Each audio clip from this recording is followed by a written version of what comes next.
Xin chào mọi người.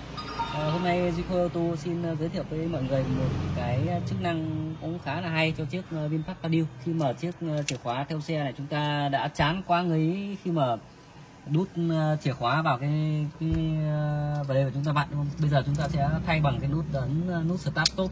Và cái bộ này ở bên mình lắp thì có cái gì khác biệt so với các bộ khác trên thị trường hiện tại.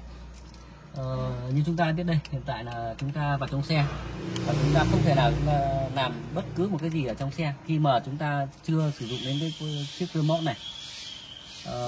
Đây là một những cái tính năng rất là hay của cái sản phẩm bên mình.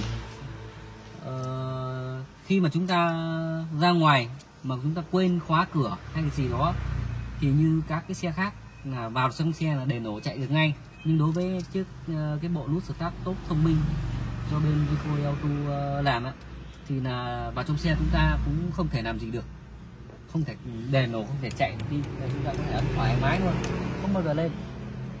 Nhưng khi chúng ta cầm remote, chúng ta ấn mở khóa,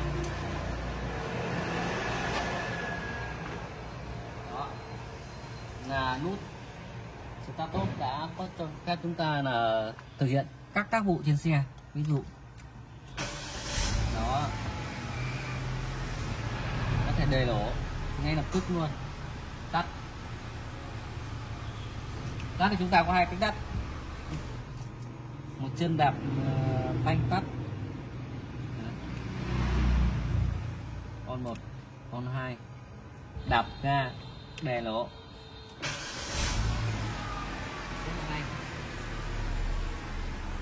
Tắt rất là an toàn khi mà chúng ta quên.